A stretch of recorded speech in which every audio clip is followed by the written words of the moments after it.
Today we are going to discuss about your chapter 6, that is fiber to fabric. Fiber means धागा, thread, and fabric means कपड़ा. So धागा से लेके कपड़ा कैसे बनेगा उसके बारे में हम लोग इस लेसन में पढ़ेंगे. And first one, fiber. What is fiber actually? A substance made from natural or artificial thread. जो पदार्थ प्रकृति से या कृत्रिम रूप से, that means man made process से बना हुआ धागा को हम लोग फाइबर बोलते हैं. And this fibre is of two types, natural fibre and also synthetic fibre. Natural means प्रकृति से बना हुआ, like cotton, jute, wool, silk etcetera. And synthetic fibre means nylon, rayon, polyester, acrylic. ये सब सिंथेटिक जो है वो फैक्ट्रीज में बनता है एंड मनुष्य बनाता है वो कुछ मटेरियल से या कुछ केमिकल से. एंड वेराज नेचुरल फाइबर्स जो है प्लांट्स और एनिमल्स से हमको मिलते हैं. नाउ ऊल, एंड इस लेसन में हम लोग ऊल एंड सिल्क के बारे में पढ़ेंगे डिटेल्स में. So wool, what is wool actually? Soft curly fibers obtained mainly from the fleece of the domesticated sheep. Soft जो मुलायम सा फाइबर्स, थ्रेड जैसी चीज़ों को हम लोग पाते हैं वो भी शीप के मदद से. दैट मीन्स शीप का जो फ्लीस है, what is fleece? Fleece is nothing but the wool coat of a sheep. तो जो शीप के ऊपर जो लेयर है, स्किन हेयर है, उस हेयर को हम लोग ऊल कोट बोलते हैं एंड उस ऊल कोट को फ्लीस भी बोल सकते हैं. सो उस फ्लीस से हमको ऊल मिल जाता है, राइट. नो प्रॉपर्टीज ऑफ ऊल. इसका गुण क्या है? ऊन का जो हम लोगों का लाइट वेट होता है वो इट इज़ वेरी वज़न कम, that means, and absorb large amount of water. ये बहुत ज़्यादा पानी को सोख लेता है. And on account of crimps, what are crimps? Crimps are nothing but folds. जब फोल्ड्स बन जाता है वो कंसिडरेबली रिसिलियंट, उस फोल्ड्स को विथस्टैंड कर लेता है, मतलब वो सहन लेते हैं, that means. And easily dyed, वो ईजीली कलर्स में बदल सकते हैं हम लोग डाई करके, कलर्स लगा के या कलर्स करके. And acts as an insulator of heat. जो हमारा बॉडी में जो प्रोड्यूस हुआ हीट को बाहर नहीं जाने देते एंड बाहर का जो है वो अंदर नहीं आने देते. That means like insulator it will act, that means. And next, it absorbs moisture. कुछ भी गीला है तो, गीलापन है तो वो भी मॉइस्चर को खींच लेता है या सोख लेता है. And that is about the properties. Now let's get into wool from sheep. तो sheep में जो मिला हुआ wool को two types होते हैं, that is coarse beard hair and fine soft under hair. That means coarse means rough. जो rough hair होता है वो बाहर का जो लेयर है sheep का, बेड का, उसको हम लोग harsh या rough बोल सकते हैं. एंड अंदर का जो है fine soft, वो बहुत मुलायम सा अंडर हेयर रहते हैं.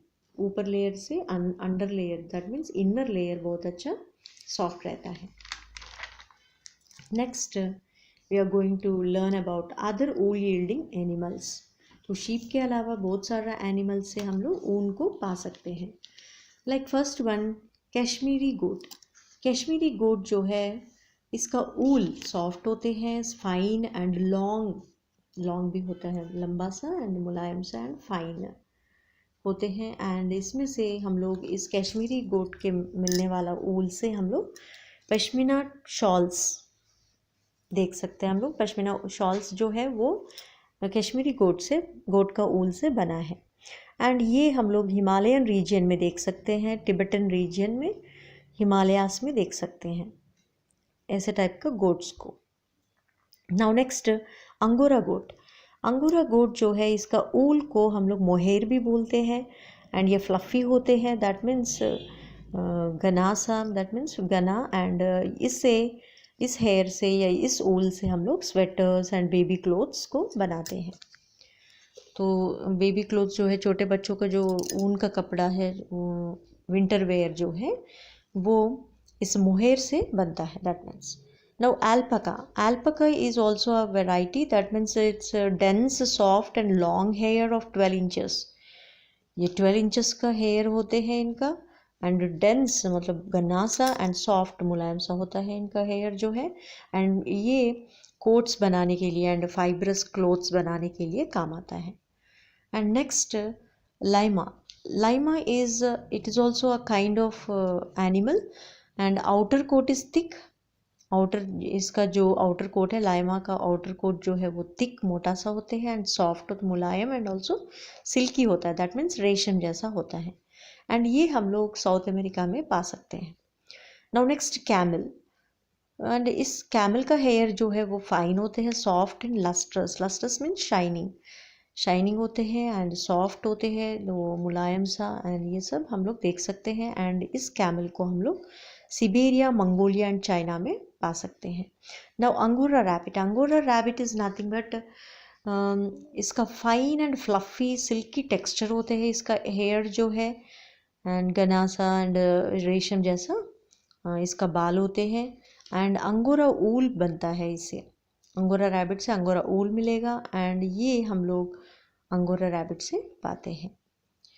नाउ नेक्स्ट, ऊल प्रोडक्शन. तो ऊल को कैसे प्रोड्यूस करते हैं, उत्पादन कैसे करते हैं. तो ऊल इन्वॉल्व सीक्वेंशियल स्टेप्स. कुछ नीचे दिया गया स्टेप्स जो है उसको फॉलो करें तो मतलब एक के बाद एक करने से पूरा हमको ऊल को हम लोग प्राप्त करेंगे, या कोई पाल पोस करने वाला वो प्राप्त कर सकते हैं. So like rearing. First step rearing है. रेयरिंग मीन्स पाल पोषण जो है, पाल पोस करना. And sheep eat hay. That means सूखा घास को हम लोग हे बोलते हैं. ग्रेन्स, अनाज को खाते हैं, एंड घास को भी खाते हैं. एंड ऐसे शीप को खाना अच्छा सा देना है, एंड इसको पाल पोस, दैट मीन्स सब कुछ देना है, इसको देखभाल करना है. And moderate temperature is needed. इसको पालने के लिए मॉडरेट मीडियम टेम्परेचर चाहिए, ना बारिश का, ना ज़्यादा गर्मी, ना ज़्यादा ठंडा, ऐसे मॉडरेट टेम्परेचर चाहिए इसको. And then shearing. Shearing means process of removing fleece from the body of sheep with a machine. ये जो shearing मतलब ये जो फ्लीस है, जो बेड़ का जो ऊपर का जो स्किन लेयर है, ऊल कोट, दैट मीन्स उस ऊल कोट को मशीन की मदद से रिमूव करते हैं, हटाते हैं. लेकिन बेड़ को कुछ नुकसान नहीं होता, बिकॉज द ऊल कोट और fleece is a dead cell. वो डेड सेल से बना है, इसलिए बेड़ को कुछ नुकसान या कुछ नहीं होता. एंड इसको जैसे मशीन को यूज़ करके निकालने वालों को, ये फ्लीस को, ऊल कोट को निकालने वालों को हम लोग शेयरर बोलते हैं. लाइक कटिंग शॉप में बार्बर, नाई जो होता है, बार्बर बोलते हैं हम लोग कटिंग करने वालों को. एंड बाल को काटने से भी कुछ दर्द नहीं होता, because those are all dead cells. Like so even नाखून काटने से भी हमको कुछ नहीं होता. इवन दीज नेल्स जो है वो भी डेड सेल्स है. So that's why same thing here, sheep का भी जो फ्लीस है वो भी डेड सेल से बना है. सो दैट्स वाई शीप को कुछ नुकसान नहीं होता. एंड इसको निकालने वालों को शेयरर बोलते हैं. Now next, scouring. Scouring means washing with soap water to remove dust, dirt and grease. तो इस निकला हुआ ऊल कोट को क्या करते हैं, सोप और वाटर को या माइल्ड डिटर्जेंट को यूज़ करके धोते हैं. सो किस लिए धोते हैं, डस्ट, धूल या कुछ गंदगी है तो उसको हटाने के लिए धोते हैं. And then grading and sorting. So grading करते हैं. फिर ग्रेडिंग एंड सॉर्टिंग मीन्स उसको कौन सा क्वालिटी फाइबर, जो अच्छा सा थ्रेड्स, जो छोटे छोटे टुकड़ा बना हुआ थ्रेड्स को हटाते हैं, एंड लंबा सा जो अच्छा सा होते हैं उनको सिलेक्ट करते हैं, उनको चुनते हैं. तो दैट सॉर्टिंग, अलग करने का तरीका को ग्रेडिंग एंड सॉर्टिंग बोलते हैं. And drying of hair. पहले इसको धोने का प्रोसेस को स्कोरिंग बोलते हैं. एंड उसके बाद ड्राई कर लिया. ड्राई करने के बाद सॉर्टिंग कर दिया, अलग अलग कर दिया. जो अच्छा क्वालिटी फाइबर्स को अलग अलग करने के बाद डाइंग होता है, दैट मीन्स कलर देना. And then carding. What is carding? Carding means straighten the wool. इस ऊल को या थ्रेड्स को, ऊन को एक कंघी से इसको कंघी करते हैं. So that means with the help of A comb हम लोग जैसे बालों को करते हैं, सेम ऐसे ऊल को भी उसका जो कोम्ब है उससे करते हैं. Now next, spinning and weaving. Spinning and weaving means nothing but the twisting the fibres with machines. So machines के मदद से इस मिला हुआ धागों को घुमाते हैं, ट्विस्ट करते हैं. एंड देन निटिंग होता है. निटिंग मीन्स नथिंग बट बुनाई करना, and also weaving, that means बुनना. तो जैसे स्वेटर्स बनाना या कुछ कपड़े बनाना ये सब होता है, वीविंग हो जाता है. देन इसके बाद क्रैबिंग होता है. This is the last process. Crabbing is nothing but fabric को, जो कपड़ा मिला है हमें, उस कपड़ा को हॉट वाटर में डालते पहले, फिर देन कोल्ड वाटर में डालते हैं इसको और कड़क करने के लिए. सो that is the process of wool production. तो ये सब करना पड़ता है ऊल को पाने के लिए, ऊल का कपड़ा बनने के लिए. एंड नेक्स्ट, ऊल मार्क या ऊन धागा को बनाने के लिए भी ये सब करना पड़ता है. एंड फैब्रिक भी, कपड़ा भी बनाना है तो ऊन का ये सब प्रोसेस करना पड़ेगा.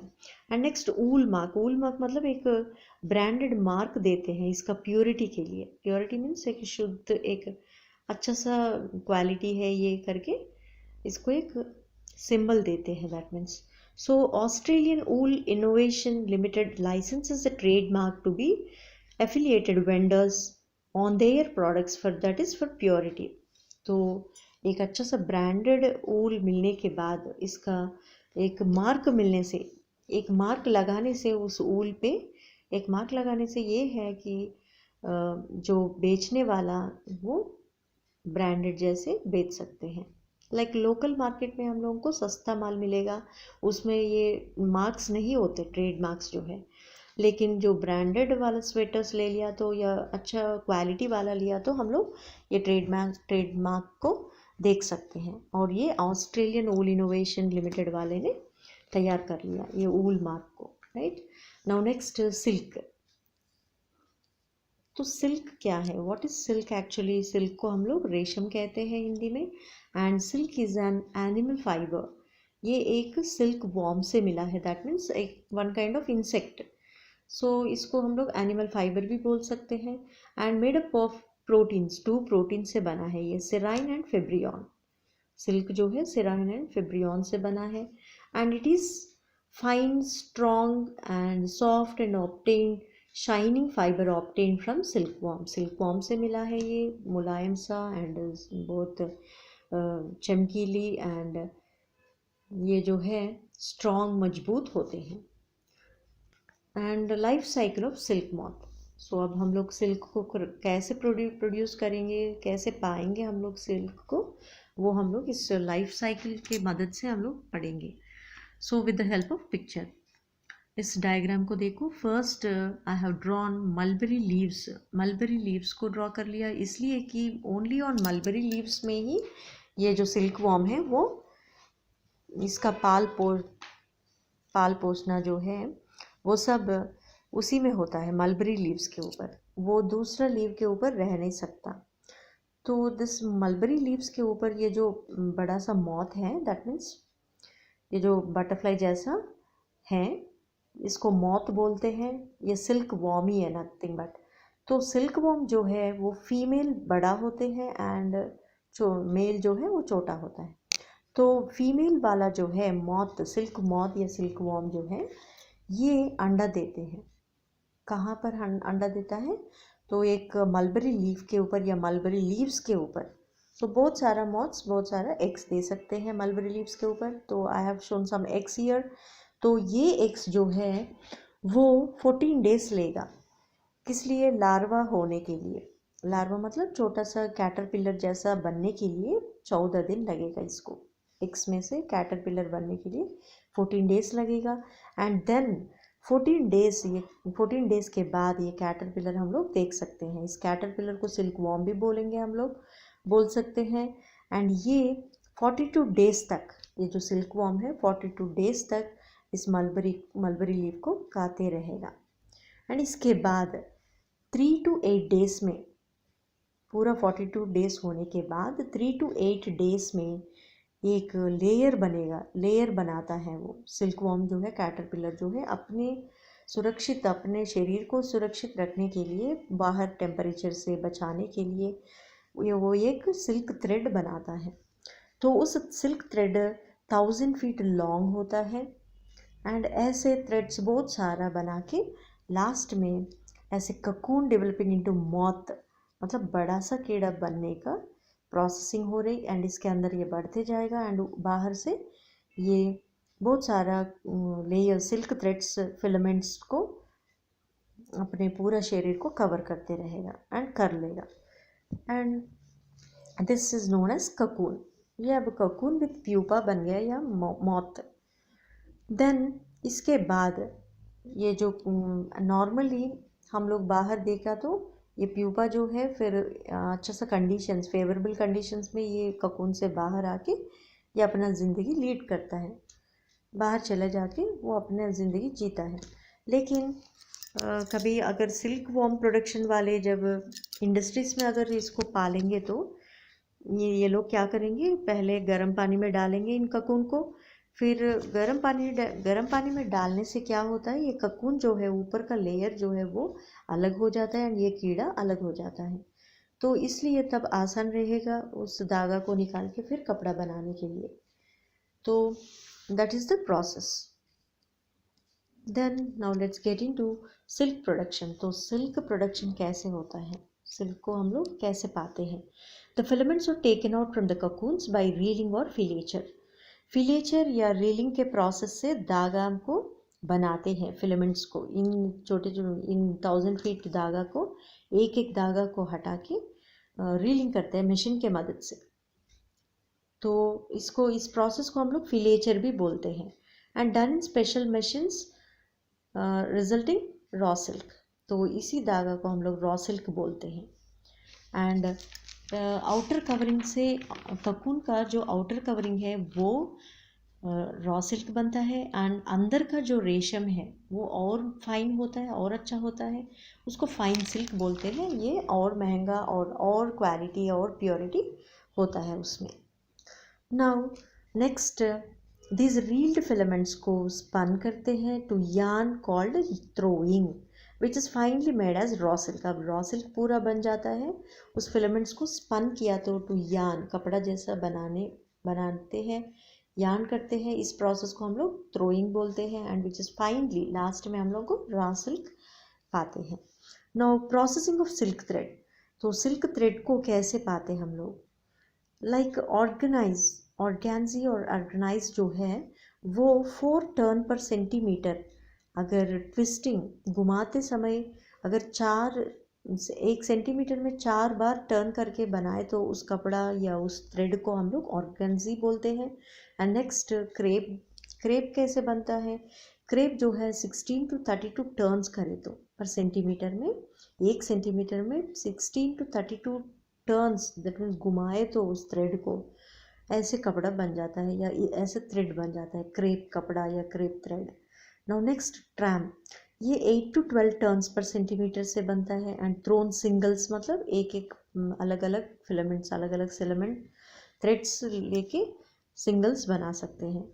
एंड नेक्स्ट मूंगा सिल्क जो है वो ब्रह्मपुत्र वैली में पा सकते हैं हम लोग। एंड नेक्स्ट टसर, ये जो टसर है हमको सिल्क वॉर्म से ही मिलता है, लेकिन ये जो सिल्क वॉर्म्स है मलबरी लीव्स नहीं खाते, ये ओक ट्रीज में ओक लीव्स खाते हैं। So something special here, something different. So that is your lesson. Now not only this, health hazards भी है। दैट मीन्स इस सिल्क इंडस्ट्री में जो काम करते हैं उनको बहुत खतरा है, because they face some respiratory problems. Respiratory problems मतलब जो सांस लेने का जो हमारा लंग्स का प्रॉब्लम्स आ जाता है, लाइक आस्थमा, ब्रोंकाइटिस हो सकता है उनको, and not only that fever, headache, leg deformity भी होता है कभी कभी, तो नेक में दर्द, ये सब सहना पड़ता है उनको। तो this is also very dangerous.